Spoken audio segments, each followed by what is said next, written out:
not to go off a tangent, but I accidentally listened to Quentin Tarantino's opinion of this movie. Don't do that. I can't imagine what his opinion of this movie is. I don't know why in the year of Paul Dano I decided to listen to his negativity. Want to listen to what that meant. I just wanted to know what he thought.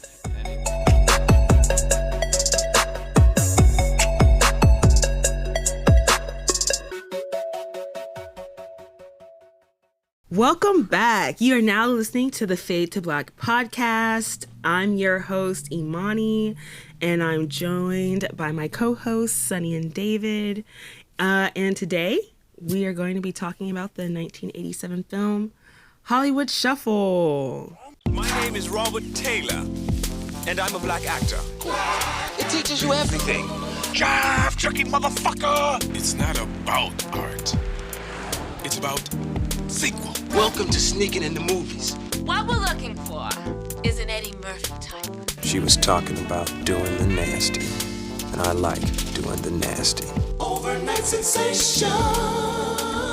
Black folks got enough negative images. So if you can't take pride in your job, remember, there's always work at the post office.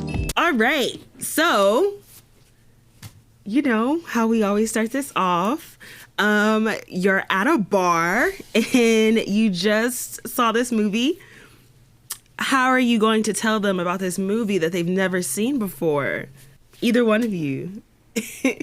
You know, this is a movie about a black actor trying to make it in Hollywood and having to jump through the hoops of being told how to be black. And so he be going on these fantasy journeys of like what it could be like to just explore the world of storytelling without it being stereotypical. But then he also just be like flashing through fantasy worlds where he is also performing in like black acting schools taught by white people. And eventually he gets cast in like a movie for being the blackest jivest turkey around. And while his grandmother, girlfriend, and little brother are watching him perform, he kind of like has this epiphany that maybe he should do something else. And then he does. And that's Hollywood Shuffle.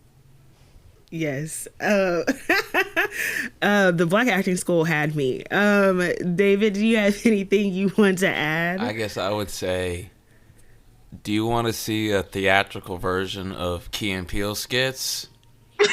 And be like, oh, damn, they were doing this shit 30 years ago. Watch Hollywood Shuffle. I was like, kind of, this is one of those like, man, I wish I saw this first. Like, not first like between us, but like before everything else, because it's one of those like, everything else is less funny. With seeing this like come out first, you know what I mean? Like, sometimes a joke is funny because it brought something to attention to you at a certain time, or maybe for the first time for everyone. But like, and not saying that I thought or people are claiming that Key and Peele or people like them did, but it does feel like these jokes do feel like more 2000s and 2010s versus 1987. Like the Simpsons aren't even out yet. No, it's older than the Simpsons. And it's just I don't know. Outside of the, I mean, it's like Sonny said. There's a guy who's trying to be an actor and he's dreaming to be an actor, and it's like this A story that's kind of weirdly minor. It's like kind of, you know, these.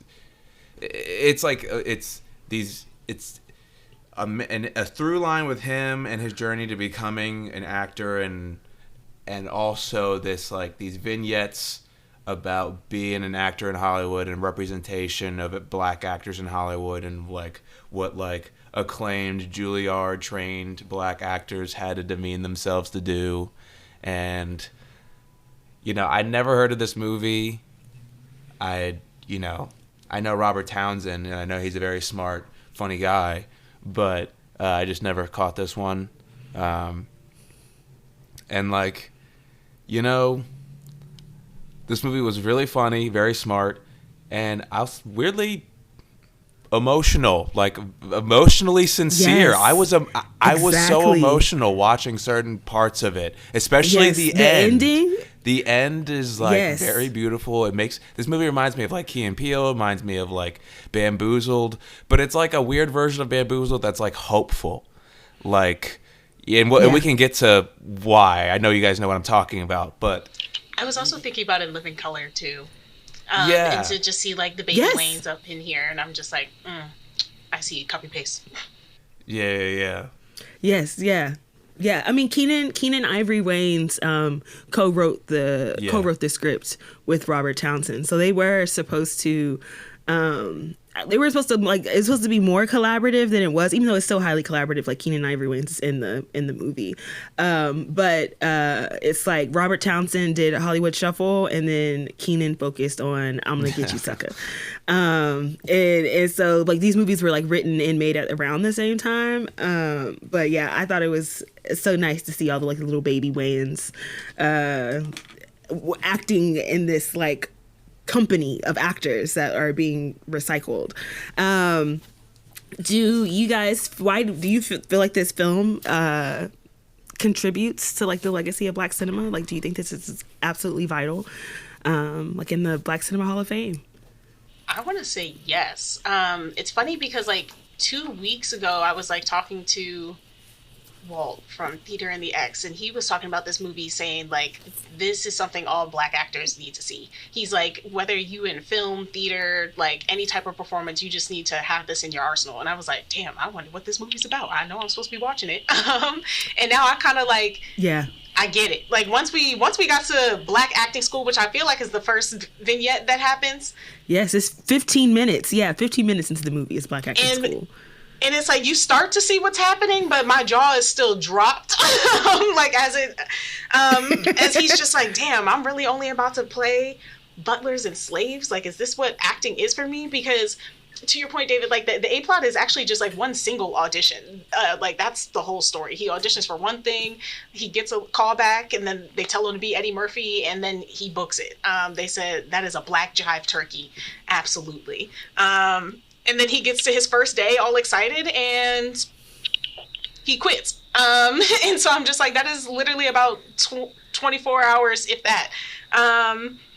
Yeah. So in the meantime, to just be like, yeah, here's Black acting school.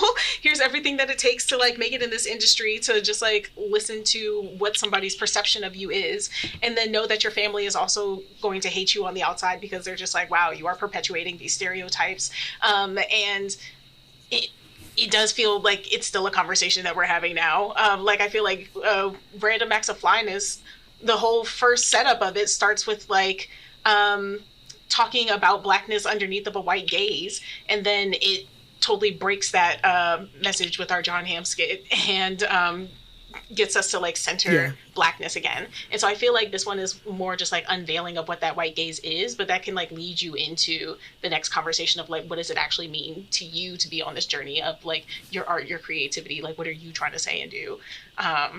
And that we have choices, because yes, to be like, oh, the mailroom is the post office is always hiring. You could work there, and it's like, and you could work there as an actor too. You know, like getting people to show up and service themselves. So I don't know. It feels like really unveiling and connective. It feels like a doorway for new possibilities. Yeah.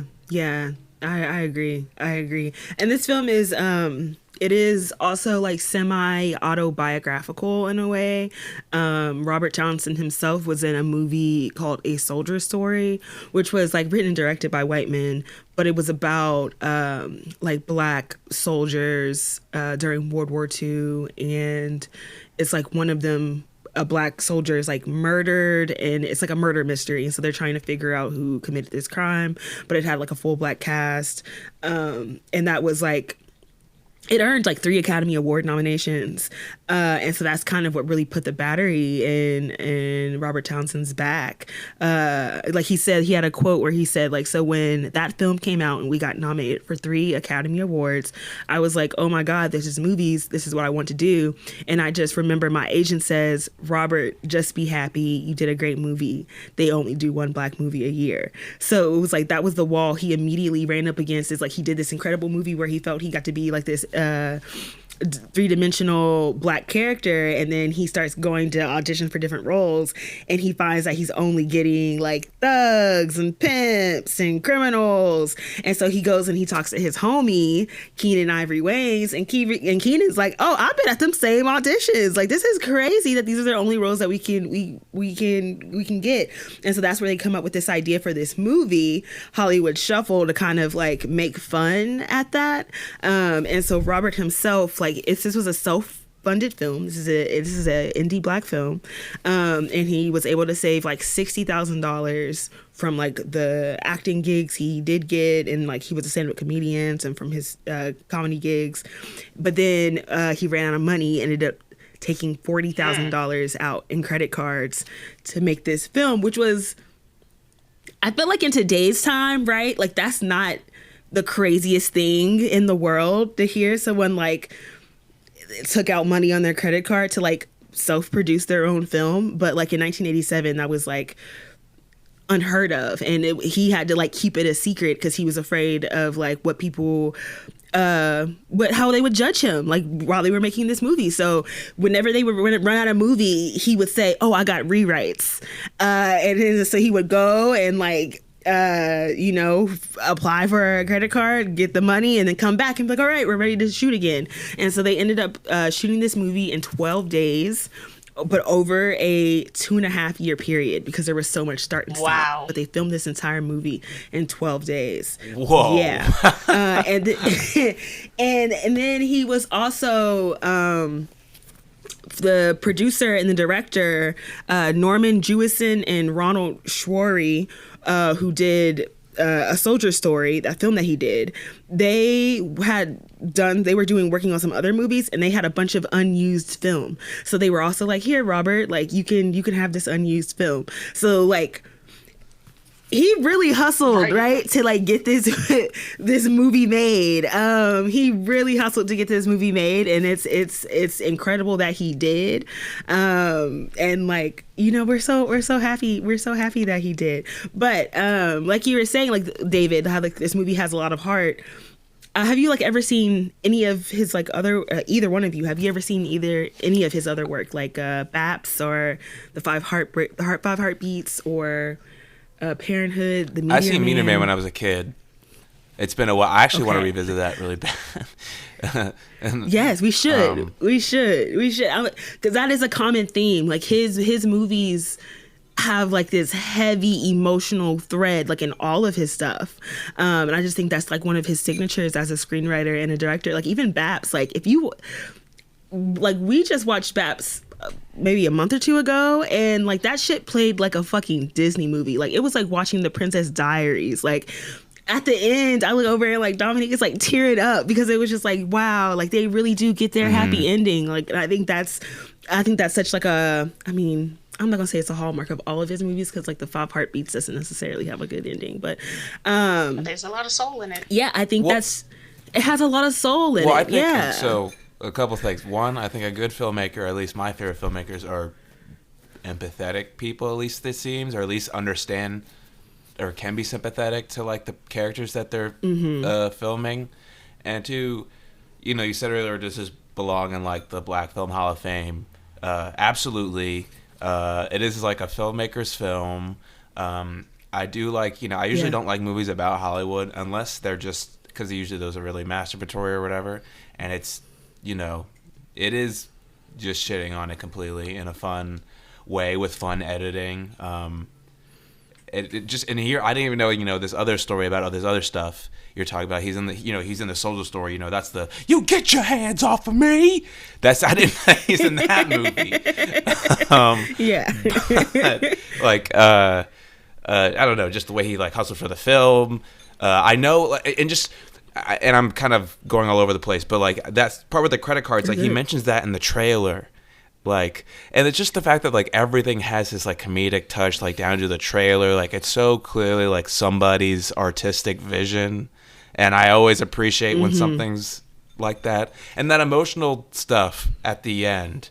So like, it's two things. One is like, well, we already have like the little. What is his little brother's name? Oh. His little brother's name. I had IMDb up, but I lost it. Okay, Stevie. Okay, one, he's adorable. He's an extremely adorable child. Okay, you look at him. Yes. You like If there was a bunch of if there was a little Stevie walk around like that, all the teachers would be like, "Oh my gosh." Anyway, but and it's just like he's so. I'm like, I would want to make my dreams come true just to make him happy. Like, he clearly like looks up to his older brother, and that part when he looks down, when he's looking at him when he's performing, and he's like embarrassed or ashamed of what his brother's doing. He might not even understand why. That shit. It was like a spear to the chest. I was like, it killed me. Yes, it really killed me. Like it was. I think he really. You know, you could say it's hallmarky, but when something's done right, it doesn't matter if it's a cliche. Cliches are cliches for a reason. If they're done well, it's just like if grandma's old recipe is the same. If it's done right, it's still good.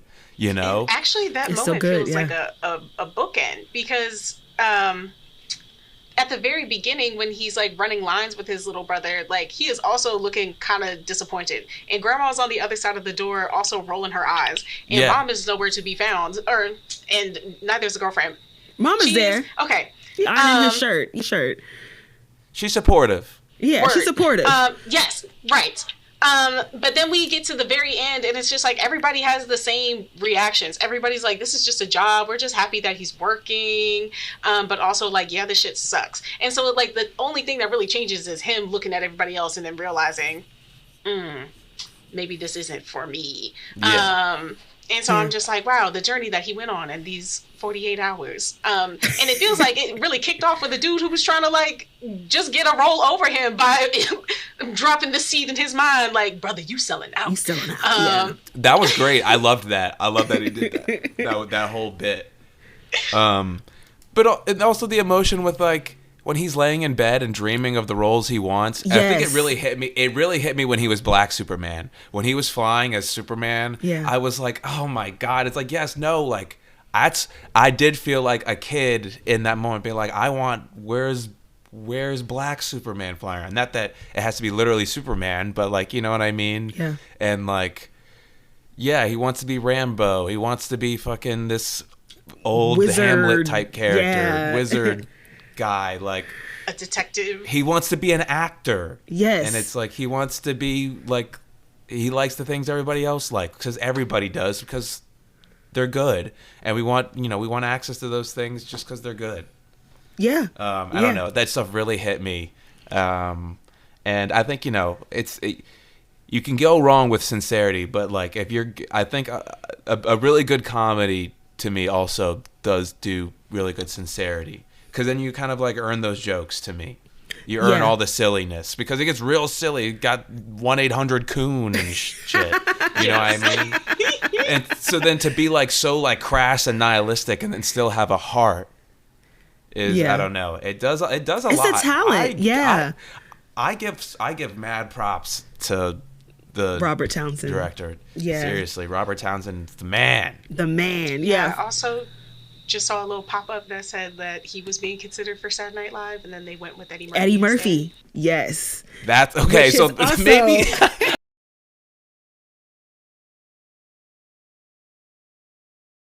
in the movie, and this movie is made in 1987. So like at this point, like Eddie Murphy is like the biggest star, like black or white, like the biggest star in the world. He is motherfucking Eddie Murphy. And so of course, like when we still see this today, where like studios, are less interested in like newer people and more of like, well, can you be like Denzel? Like, can you be like this? And so, yeah, like him. And again, because he said that was what he was running into. Like he was going into auditions and people were requesting like this Eddie Murphy type.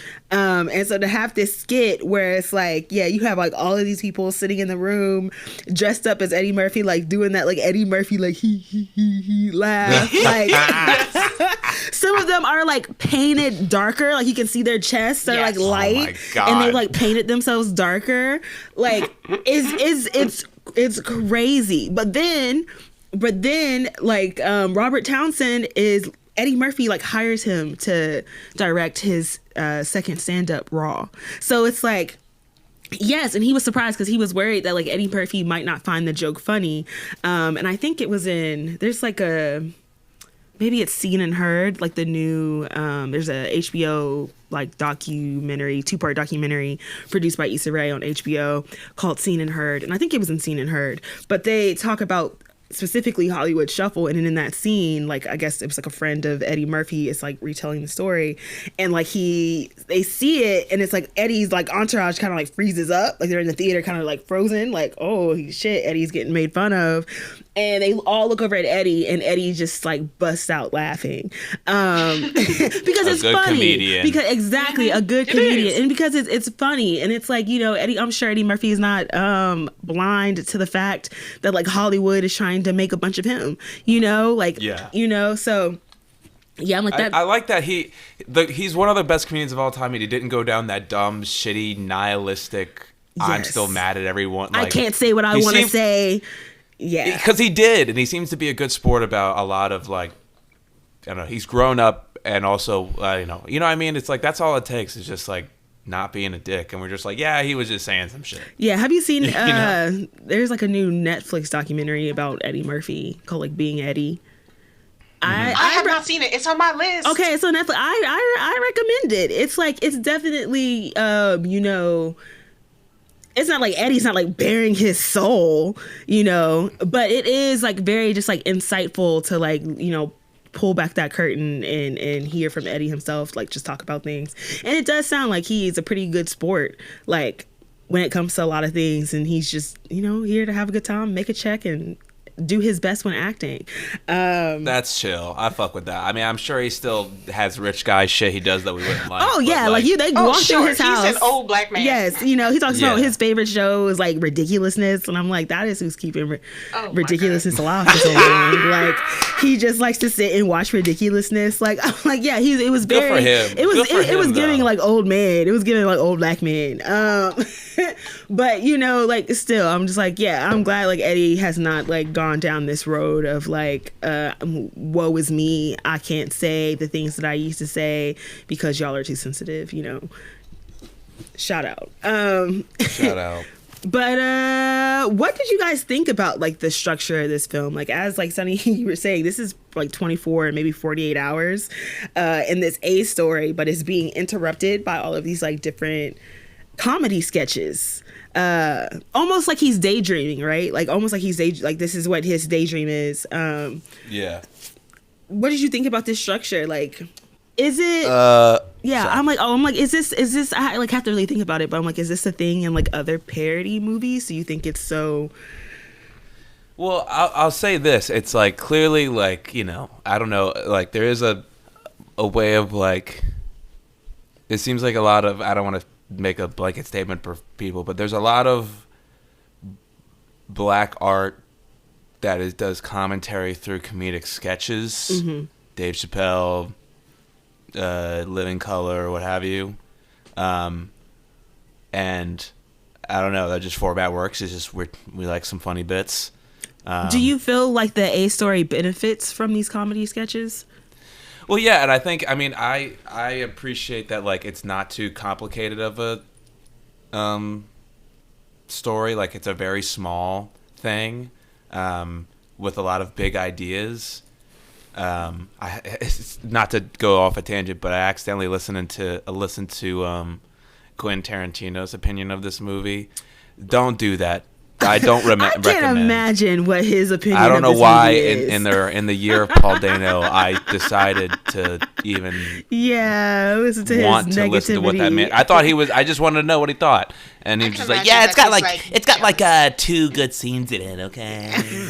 And it's just like, fuck off, you fucking dumb fucking bitch. Yeah, it's not for you. It's literally not for you. But also, who are you to say some shit like that, you fucking bitch? But yeah, anyway, I could see someone not maybe messing with that like format of like the story skit. But I love it as someone who, not to point to myself, but the only recent film I made was very much in a format that was like a broken narrative. You know what I mean? Mm-hmm. Like, I don't know. I'm into that sort of thing. Especially if it's doing something cool. But that's also very reminiscent of just like Black like storytelling in general. Tends to be like disjointed and like not necessarily like linear. Yeah, it made me think about like just like old cabarets and I can't remember what they're called, but also like the format where it was just like back in the old white entertainment days where Black people are putting on like vaudeville shows. Vaudeville, thank you. How that became a platform, but then it became blackface of just like white people taking on the bodies and being like, why are we gonna like put money in your pockets when we can put them in ours and just like be you? And so I feel like that kind of also like leaked in to this format of just like, we can still keep the sketches that are just like drawing through lines because there's so much versatility to be shown. But also, yeah, it does feel like it tells a cohesive story, because like if we were just to go on the journey of an actor going on an audition and booking a role, maybe we wouldn't have connected all of the emotional dots if we didn't see like how the acting world is shaped, how people are being perceived, how like what the actual dream could be. And it's like really great to see Robert Townsend like actually embody like all of the characters that he's like hoping he could be, because it's like, wow, you actually get to do it while in pursuit of doing it. So it feels like it just like really informs the beats in those more present through lines, but also like just keep calling back to the historical pattern of stepping into another body and then being coached in what that perception is.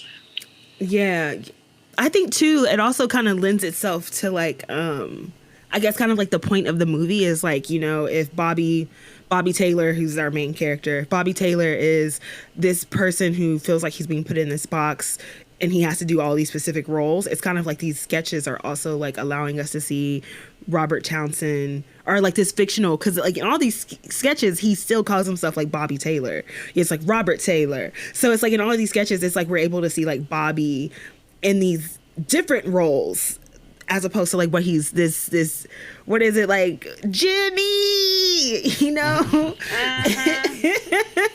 Like as opposed to like, yeah, there's this like kind of demeaning character that he's being given. But yeah, what were you gonna say, David? Oh, I was gonna say, I remember it was in some film class we were talking about like the idea that a linear 3-act structure, like to be stuck to that. I think it was like a feminism media class. Sorry if you're listening to this and you like hate woke shit, I'm sorry. And you're like, the liberals are using college to infiltrate their brain and shit and all that. I don't know how you got this far into it. Yeah. But anyway, sorry.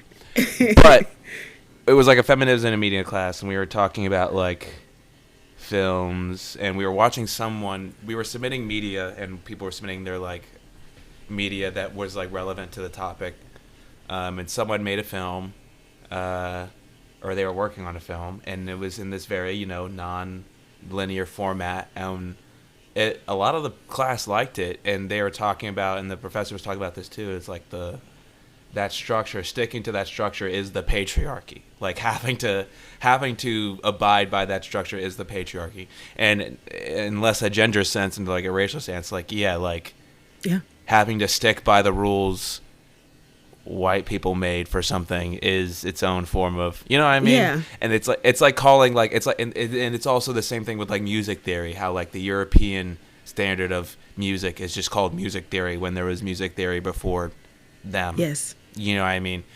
You get what I'm saying? Yeah. And Yeah, so that's how I feel with like the structure and stuff. It's like that is just a generally like I do see that a lot in black media.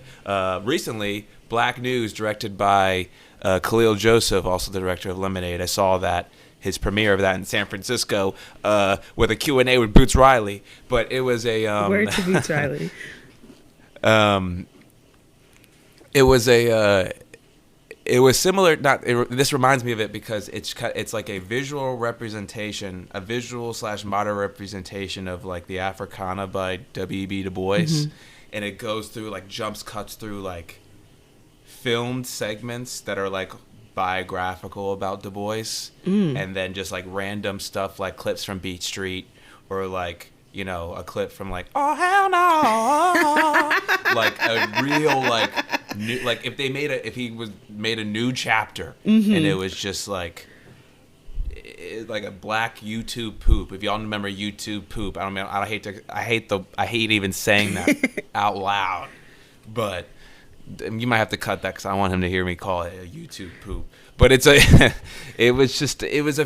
felt this in a similar way. I don't know, with this narrative, like that reminds me of like Toni Morrison's. It's not the Black same movie Book. at all. I was like that reminds me of like Toni Morrison's Black Book, where she just like put together a book of just like black things, from like pictures of black people to like actual like slave auction papers to just like newspaper articles written by black people who, it's just like literally like when you think black, like anything pertaining to like black people, she just kind of like all put it in this book called The Black Book. And so that's what that like really sounds like to me, that Black News. It sounds like a black book.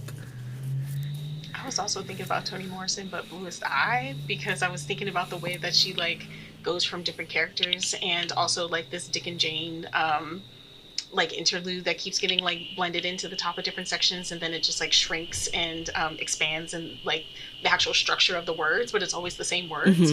And then that's like her like dipping in and out of the consciousness of Pecola, as she's like, oh, in this one moment, like I ran into this white lady getting ice cream, but now I'm zipping back to like my mom who was also running into white women as she was like doing laundry and how they treated her, and then going back to her grandma who was like washing clothes for her mother, and it's just like all of that is like happening all at once. And so something about like being able to like pull from everywhere to have like different epiphanies just like in waves. And also, David, I was thinking when you were talking about like a patriarchal structure through this like 3-act format, I had like a playwriting teacher, or Lena Ortiz, who was talking about like the rising action, the climax, and the falling action is literally like replicating a male orgasm, where it's just like if you think of like what women's centric storytelling could be, it has a lot more like ups and downs, because like it is also tracing just like another orgasmic experience of pleasure coming in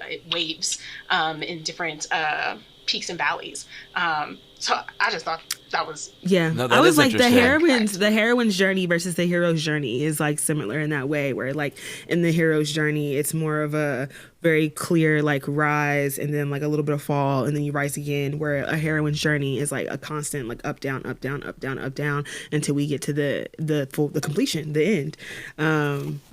So I'm just like, shout out to theory and how these things pop up in things.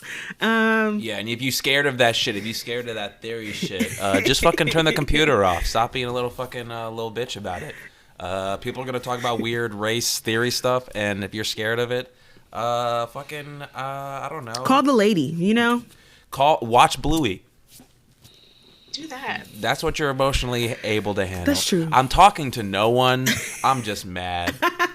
That's okay. No one who I'm talking to is listening to this. Yeah, no, they were not listening to the I'm Fade just to Black talking podcast. shit. The Hollywood Shuffle episode. You know, maybe there's one person. We don't know when or where. Y'all seen One Battle After Another? I have. Not yet. There's a Sergeant Lockjaw listening to this being like, I like Sonny and Imani, but that David motherfucker. That's crazy. I feel like Sonny and I, I feel like we've all been on the same type of time. That would be crazy. Just because he's fucking horny about it. You know what I mean? Because he's... Ew. That's nasty. Dude, that part where... Sorry, I didn't mean to hear about that. That movie was just crazy. We got to talk about that movie one day, guys. Yeah. I mean, we can also talk about it through here, because remember this little Mandingo section? Oh, my God. Black acting school. I'm like, that brings me to my next question. I was like, let's get into some of these sketches. Because yes, Black acting school is quite literally the very first one that we are thrown into about 15 minutes into the film, and it takes his turn. Like, you know, he's sitting, Bobby Taylor, the character, is like sitting in this audition. He meets this dude who's like, you a sellout, man, even though he's sitting in the same audition. How am I the sellout and you sitting in the same audition as me? But all right, but tells him, you know, you a sellout, like you shouldn't have to do this type of stuff. Bobby daydreams into this Black acting school comedy sketch that starts off as like this runaway slave narrative with this black man with like a little Jerry curl named Mandingo. And then like out pops Bessie Mae and Sarah, I don't remember the other woman's name, but these two black women who are like, I'll go with you, Mandingo. Out comes the white woman, like the slave master's wife, I'm assuming, who is like, Mandingo, take me away from here, and he runs off with this white woman, only to break, and it's like, this is Black acting school. And also Bessie and May, I guess, also follow. Yes, because yes. Need to also add that in there. Mandingo runs away with this white woman, and they both follow him anyway. But I mean, the dogs are coming, so it's like, where you gonna go? Yeah, they gotta go. You hear dogs in the background. Where are they gonna go? But and then it turns out that this was all like a skit in this Black acting skit within a skit, Black acting school, where you have white people teaching you how to talk job and how to, you know, walk, and you know, light skinned people, this ain't for you because you can't get these thug jobs. But Robert Taylor is a British man who was performing to be like this butler, and this like Andy, do y'all know Andy and Amos? This like Andy and Amos type character. I'm like, you know, out the gate, I'm like, that's a wild one but it sets us up. I'm like, I get what we're talking about now, Robert. I get the point of this film. Yeah. What were some other? I'm like, that really felt like my first year at UArts, where they literally did a play called The Maids, and then they did, what's the one with the Jewish man who's about to get lynched? Parade. Oh, Parade, yeah. Yes, and they also have the Black Round, and Michael R. Jackson also had a whole play about the Black Round, and I was like, Michael R. Jackson, my fellow students, I see we are suffering right now. We must make new work. Yeah.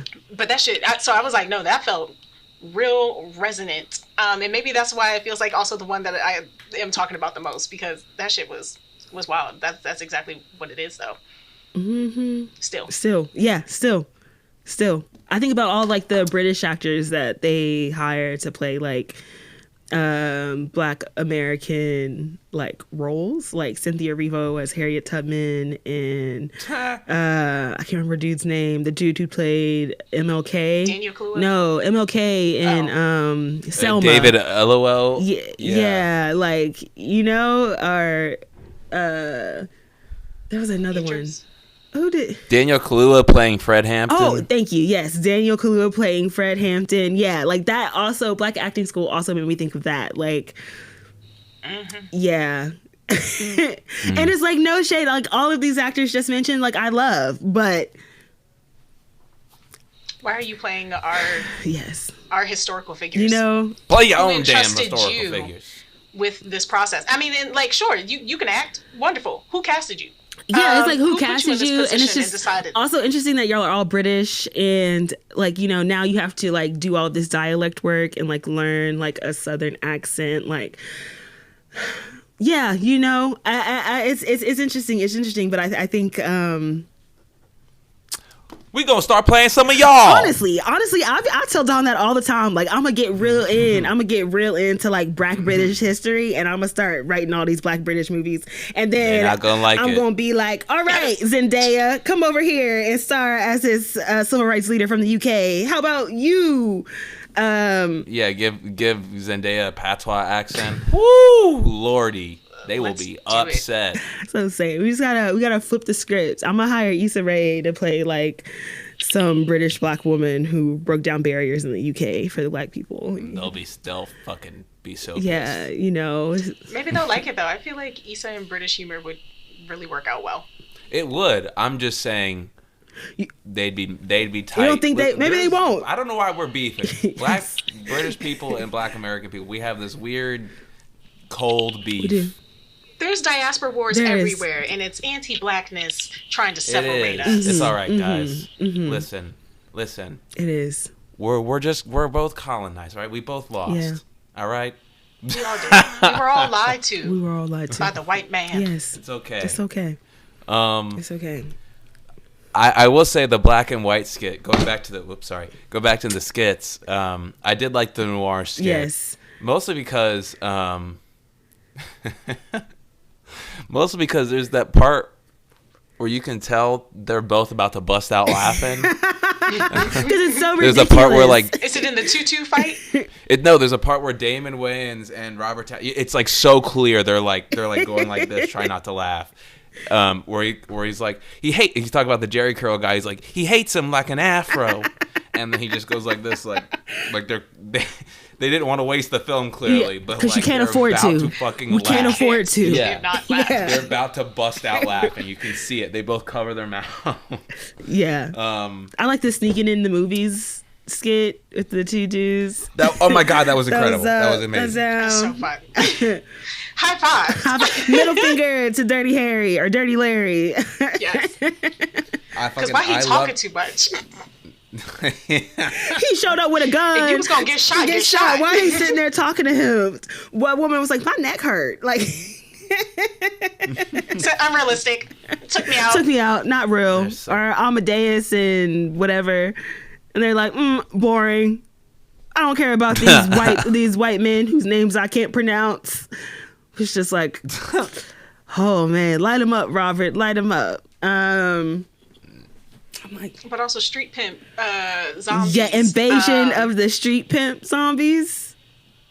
Yes, that scene looked like it was really fun to shoot. They looked like they were having a blast shooting that part. Yeah, I was like, who are all these double jointed men that they just got slow rolling up here like a Thriller music video? And I also like that that's their favorite, even though they're like, yeah, it's real stereotypical, but it also got some comedy. It's got some drama, like a little romance. Shawty over here looking real good, just sliding around on this floor. I can do it. Yeah.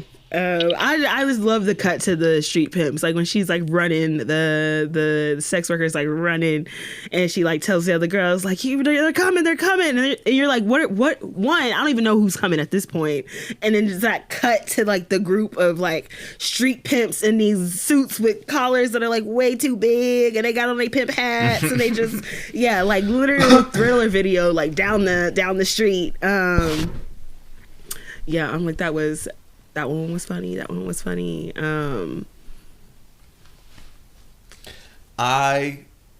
Sorry, I'm not gonna. I don't want to say anything. I like the whole post office thing. I like that his grandma was like, "There's jobs at the post office," and it's like, it wasn't like, "I don't believe in your dreams."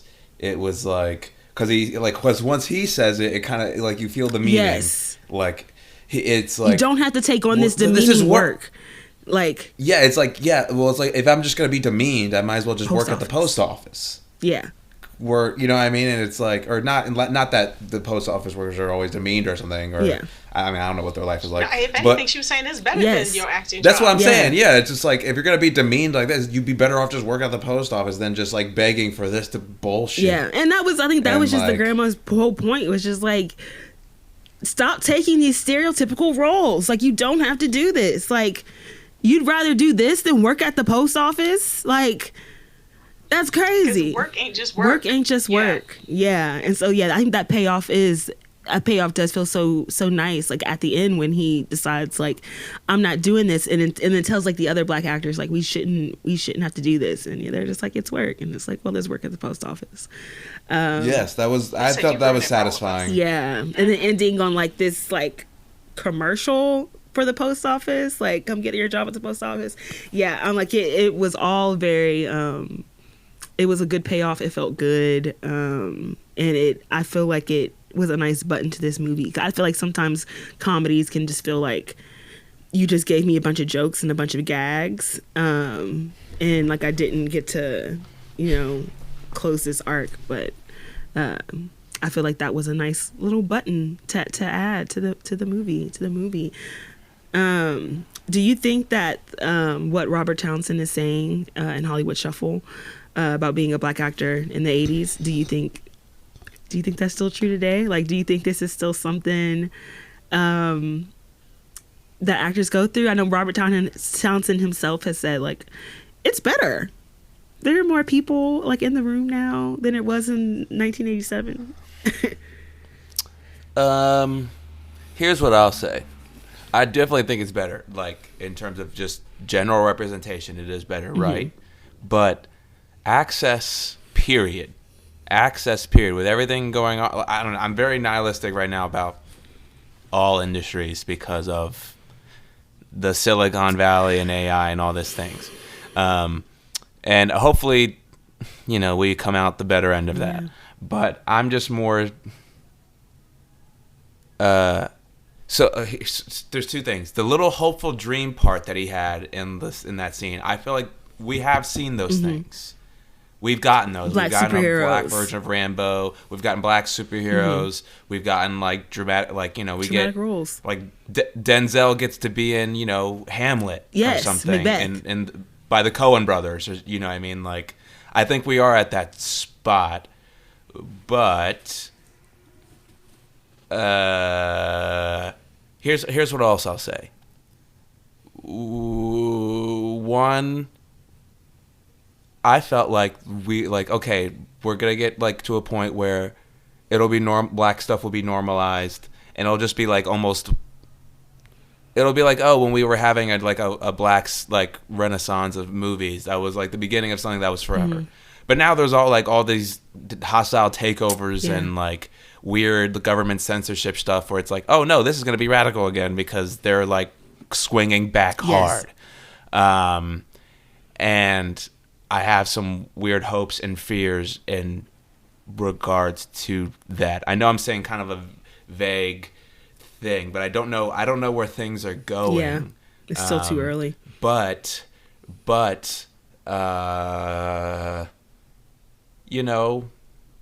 I think what the other thing to do is to do what Robert Townsend did is just make the goddamn movie. Ava DuVernay just said this is the worst time to get into the industry, so don't worry about getting into the industry. Just make your art, make your thing. Yeah. And it's like, be the, even if things are crashing down, make your thing, because like, it is someone who's worked in some little film industry things, very like, corporate stuff. Like, it is a very fickle, like, you're gone one day, you're there the next day, payments are always late. Everybody's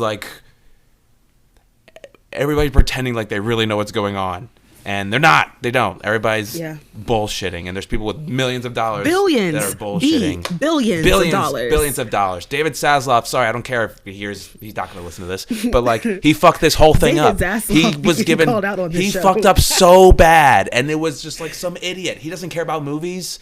Ugh. Yeah, he does not care about movies. No, none of them do. I don't think any of them. And I'm just worried about I'm worried about like where I'm just worried about like art. Yes. Period. And I do think that we had an awesome black renaissance of art, and I'm just scared about like everybody's just gonna not care about it. Period. And I don't know. Art is also history to me, and if people stop caring about that, then they're gonna. I don't know.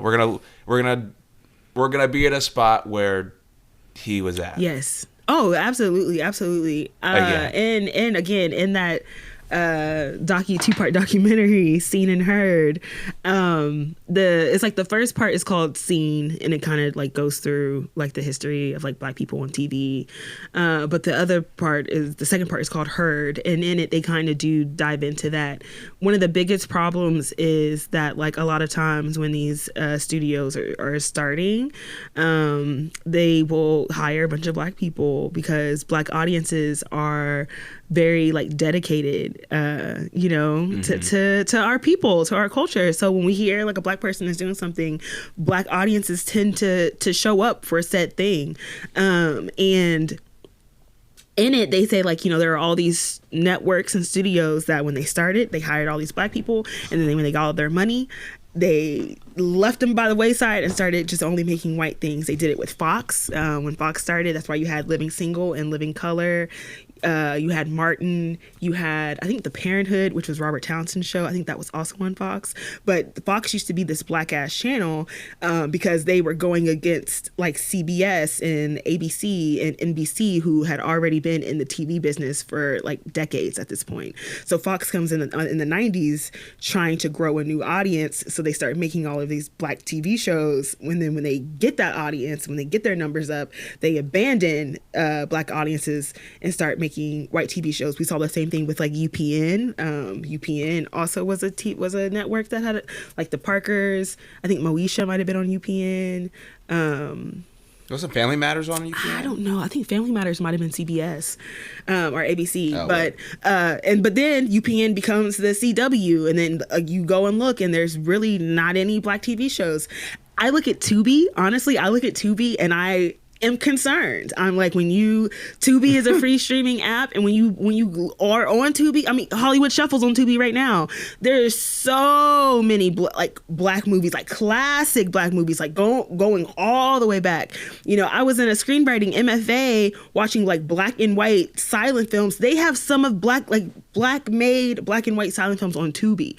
They have all of these Black TV shows that you cannot find literally anywhere else on Tubi. And so I am concerned that like when Tubi gets to whatever number they're trying to get to, that we're going to see all of that switch, And so in that documentary, they're like, what needs to happen is we need more Black people with networks, with studios, so that we can make the decisions, for ourselves, and we don't have to depend on Warner Brothers to make Sinners. You know what I mean? We can just make Sinners ourselves, even though they did right by Sinners, but it's just like that lack. I feel like we're still trying to. It's like we've got ourselves on camera. We have started to get ourselves in the room, like behind the camera, in these producer roles. But it's like that network studio level. I feel like that is like really where we're still trying to reach. And until we can like really reach that,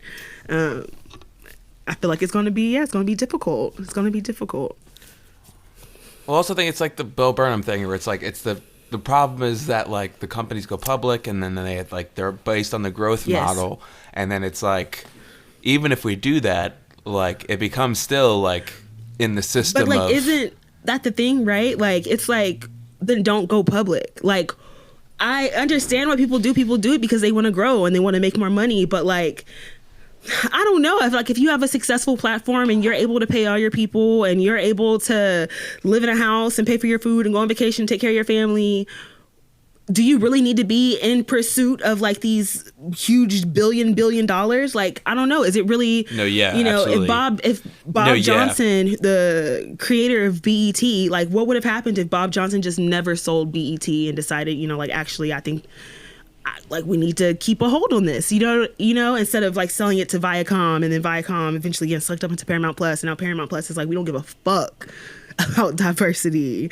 We don't give a fuck about diversity. So yeah, I'm just like, I understand going public, but I don't know. I feel like at a certain point, like, there just needs to be people who are like, actually going public is not worth it. Like, put the culture before, the money. Like, yeah. I guess, and I know it's easier said than done. You know what I mean? Sure. Yeah. I don't know anything about like business. Yeah. Shit, but I'm definitely not advocating for them going public either. It's just also just like, like to the scale of like making big movies too. It's like I guess I'm just like, we gotta. It's like it's. This is a weird, annoying. Like what do you call it? Like aftermath or like era or fallout.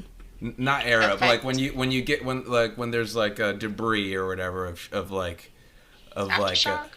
Aftershock or whatever. I don't know what it is, but just it is another brick in the wall of like everything wrong with like our like entertainment industry. Financial entertainment ministry, the economy, how things get funded, what is funded, why, yada yada.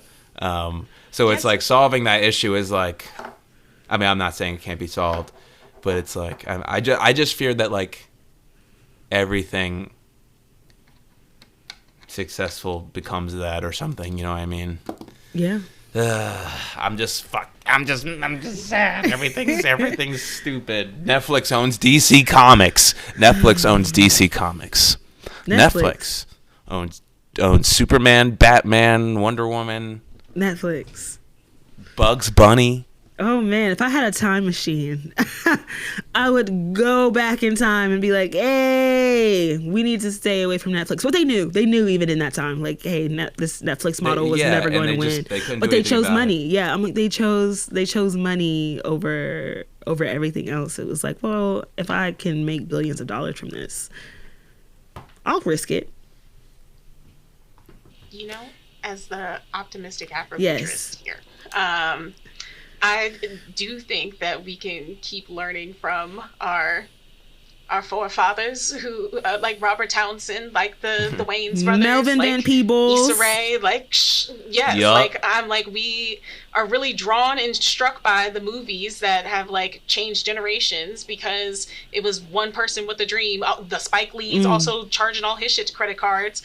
So I'm like, I feel like we talk about buy black, invest local, and it's just like real, just like putting money back into ourselves, and also like education, just teaching young people how to support themselves, how to support their communities, and history. And yes, so making sure that we are creating our own stuff, because like art is artifacts. So I'm like, as just us writing in journals is like putting our voices out and making sure that they're recorded. Like, who knows when somebody will find it, where it will go. Imani, I think you've talked about like making, as artists, like we should donate our stuff to museums, to archives, just to like note what was happening in this creative zeitgeist from our perspectives, and let that inform the future, because like our voices matter, our lives mattered, our experiences should be passed down. And yeah, I'm just like, the question of like, it's going to take a long ass time to get as big as Netflix, but also like, who needs to be as big as Netflix? Exactly. If like we could all be, I don't know, just in good standing. Yeah. We need more black billionaires. No, we don't. We don't. No, we don't. Need more people to actually just Yeah. Yep. And that's just the thing. It's just like, in this pursuit of wealth, it's just like, why do you need more if you have enough already? Like that is just the biggest thing. It's like, if you, and why like, do you what need type more? of sorry, yeah, no, it's just like, why do you need more? And what type of shucking and jiving / morally apprehensible shit do you got to do to get there? Yeah.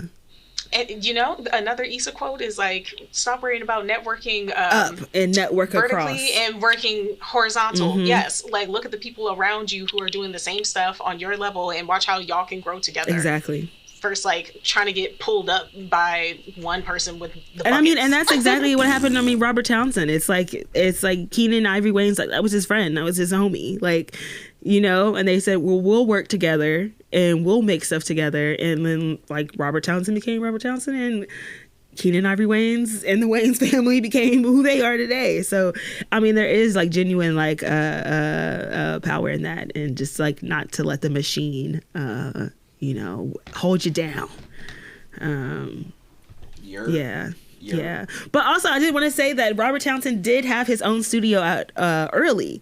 The article I was reading was talking about, like, they had asked him, like, how does it feel to be, like, always, like, he's like ahead of his times, but just by so small. So like he had his Tinsel Townsend Studios, which was a 16,000 square foot studio space that he owned in LA.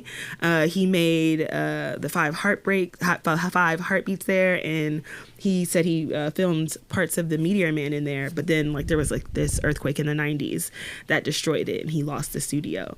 But he was like, you know, we were like, oh, but you were one of the first people to really do that. Or like even making the Meteor Man, like that is the first black superhero film. And in his mind, he was like, the Meteor Man was going to be successful. He's going to have all these sequels. It was going to be a huge franchise. And so he's like, when he looks out and he sees like Black Panther, he's like, see, I always knew that you know, like, you know, people are telling you these things are impossible, but like I know that they're possible. You know, I'm like, shout out to people like Robert Townsend, and I love to see him just like randomly pop up in things. Like I know he's like Io's dad in The Bear, so it's like always. That's awesome. I didn't know that. So I still haven't watched The Bear. I mean, I haven't finished. I watched like the first 2 seasons. The third season was. I didn't finish the third season, and then I have not gone back with the 4th season. But yeah, he's like her dad in that show, and he just like he still directs. He still directs a bunch of directs a bunch of things. He's still working. I know he teaches at USC, and he says like, you know, when you're a kid and you say you want to be an actor, a director, a writer, a teacher, he's like, I feel like I'm actually like living my childhood dream because I am all of these things at once. But. Go. For real, I'm like, Robert Townsend's definitely going to be in the Fade to Black Hall of Fame. Shout out to Robert. Wish him well. And I think that's really all I got for you guys. Thanks for joining me. Yes. It was an awesome movie. I loved it. Again, I actually really enjoyed like the emotional core. I think this movie's underrated. Yeah. It's also very 80s, weirdly. Mm-hmm. It is very... It's like referencing other time periods, but it's clearly the music was killing me. Yeah, it was. Yeah, I'm like. Also, like really embarrassingly, like when I've heard about this movie over time, I always thought Eddie Murphy was in it, and so to actually click on it and be like, oh, Robert Townsend, great. Eddie Murphy's not in this movie. I was just, he's not. Hee ha ha. Yeah. So funny. So definitely, if you have never seen Hollywood Shuffle, check it out. It's currently on Tubi, along with a lot of other black classics. Enjoy it while we can. You know, we can learn so much from Tubi. And before we leave, you guys got anything you want to shout out? Shout out to Black people everywhere all the time. I believe in you and your futures and your creativities. Shine on. Shine on. I'll say this. So I'm a filmmaker. What? And I've been on and off making. I mean, you guys are also artists, makers. I'm just saying this. I'm just speaking for myself right now. And you know, I've been trying to make a film that I kept going back and forth with because, you know, I would shoot something and I would write something and shoot it, and then I'd realize the story is a little too, you know, convoluted for what I have access to, and life and the world of politics and all this stuff has made me very jaded and sad and upset, and I felt a lot of not, you know, you lose that spark of like, well, I want to make, even if you don't make movies, like you just, even just imagining wanting to make one is like, it's fun to have that spark there. And then watching this movie made me feel that again, like seeing this guy make this piece of art that was very personal, very funny, very sincere. And it's just like, I don't know. I love a fucking artist vision, and I love when black people just get to tell a full vision.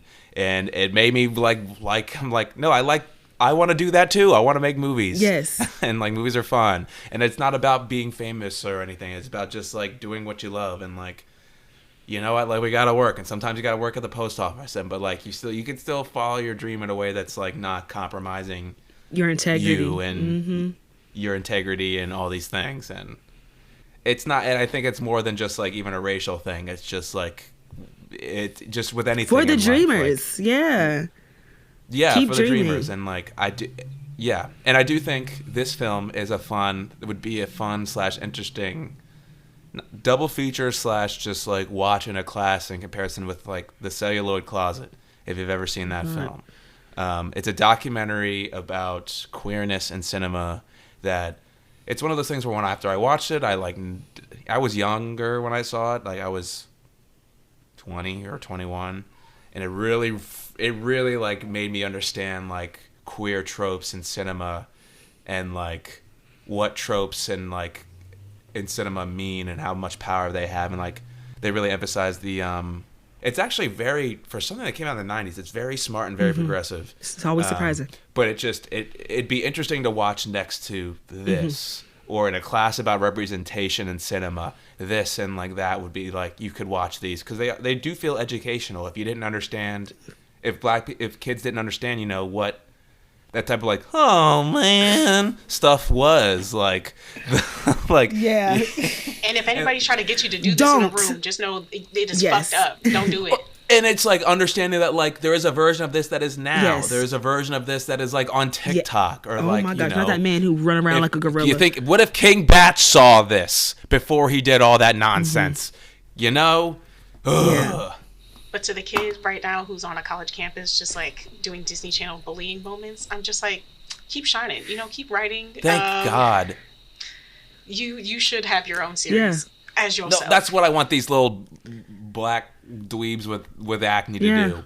Not do some coon shit. Yes. I'm like, I agree. I'm like, all of that. I'm like, this film is definitely for the dreamers. And it did feel good, like, just watching it and seeing, like, someone follow his dreams and still, like, keep his integrity. Because, I mean, as Black people, I feel like that is a constant battle when in, like, white spaces and, like, feeling like you have to perform to be accepted. And this movie was very much, like, we're able to see somebody who, you know, wants to be an actor, and we, as an audience, we all understand like how hard that is and like what it takes to get that, and how the chances of that even happening are so slim. So when you get that opportunity, you know, you want to be thankful for it, but like, should you be grateful for an opportunity that is demeaning towards you? And Robert Townsend says no. Like, he says, I love the fact that he tells all the other Black people, like, you don't have to do this either. Like, none of us have to. And of course, like, all the white casting agents are like freaking the fuck out. But, you know. but even dude who like happily takes his role as Jimmy, you know, it's like, felt like my smoke detector just beeped, and that never happens. And so, yeah, I'm like, this was a very feel-good movie. I do think that Robert Townsend, I mean, he directs all kinds. He does comedies, musicals, like serious films. Like, he does all kinds of things. And I do think that he always is able to like maintain this like sense of heart and like this feel-goodness in his movies. And yeah, I'm just like, shout out to him. This was a great movie. This was a great movie. He's awesome. Yes. Stay Black, make your movies, follow your dreams, don't compromise, and remember, there's always work at the post office. Yes. All right, and follow us on Instagram at the Fade to Black Podcast. Don't forget to like, share, subscribe, and tell us what you thought about this episode. Like, whatever you're listening to this episode on, like, leave us a review. Like, rate us, leave us a review, leave us a comment. Like, we welcome any review, any comment. Let us know how you're feeling, and we'll be. Recommendations. Yeah, too. There's a movie that, like, we have a long list of movies to get through, but if there's a movie that you really want to see, like, also let us know. And I think that's it, guys. You know, thank you for joining me and watching this movie with me, and thank everyone for listening to this episode. Until next time. Hell yeah, homie. Yerp. Bye. Bye.